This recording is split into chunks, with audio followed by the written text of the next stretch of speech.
আলাইকুম রহমতুল্লাহ বরকাত আলহামদুলিল্লাহ ওয়াসসালাতু ওয়াসসালামু আলা মান লা নাবিয়্যা বা'দাহু মিনাশ শাইতানির বিসমিল্লাহির রহমানির রহিম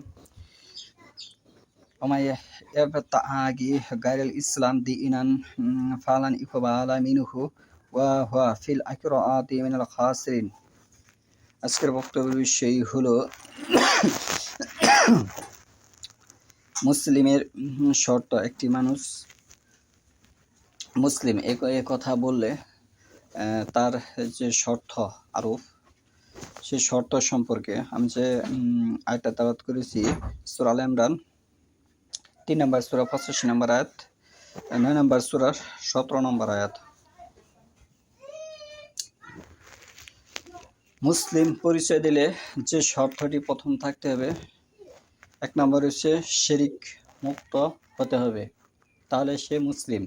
1 নম্বরের শর্ত, যে আল্লাহর সাথে শিরিক করে তার আমল বরবাদ হয়ে যায়, সূরা আন-নাম 88 নম্বর আয়াত, সে তার জন্য জান্নাত হারাম হয়ে যায়, সূরা মাইদার 72 নম্বর আয়াত। 1 নম্বর শর্ত।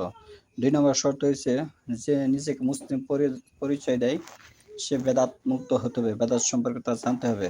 যদি কেউ বেদাত করে, তার ফরজ নফল সুন্নত কোনো আমলে আল্লাহ তাআলা কবুল হবে না, বরং তার প্রতি আল্লাহর এবং সমস্ত নবী রাসূল ফেরেশতা মুসলিমের অভিশাপ।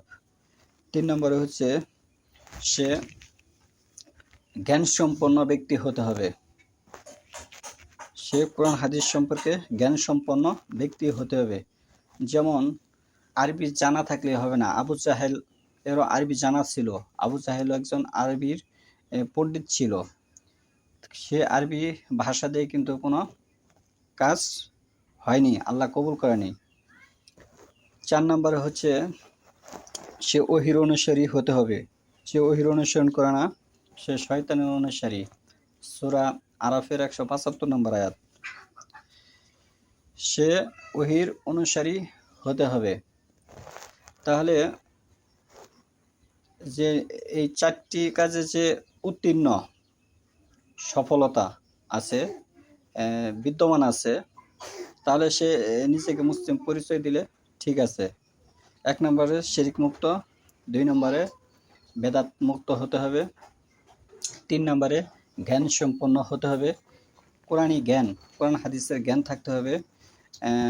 এবং এখানে সার্টিফিকেটের কোনো বিষয় নাই, সাহাবীদের কোনো সার্টিফিকেট ছিল না, তাবিন মুজতাহিদ সর্বশেষ ইমাম আবু হানিফা রহমতুল্লাহের কোনো সার্টিফিকেট নেই। এবং 4 নম্বরে সে সকল খাতিরে ওহীর অনুসারী হতে হবে, যে ওহীর অনুসরণ করে না সে শয়তানের অনুসারী। এই 4টি কাজে যে বিদ্যমান আছে সেই হচ্ছে মুসলিম। এই ব্যতীত কেউ যদি নিজেকে মুসলিম পরিচয় দেয়, সে মিথ্যুক, প্রতারক। এবং আল্লাহ বলতেছে যে আমি ইসলাম ব্যতীত যে অন্য কোনো ধর্ম অনুসরণ করলো, আমি সেটা কবুল করব না, সূরা আলে ইমরানের 85 নম্বর আয়াত।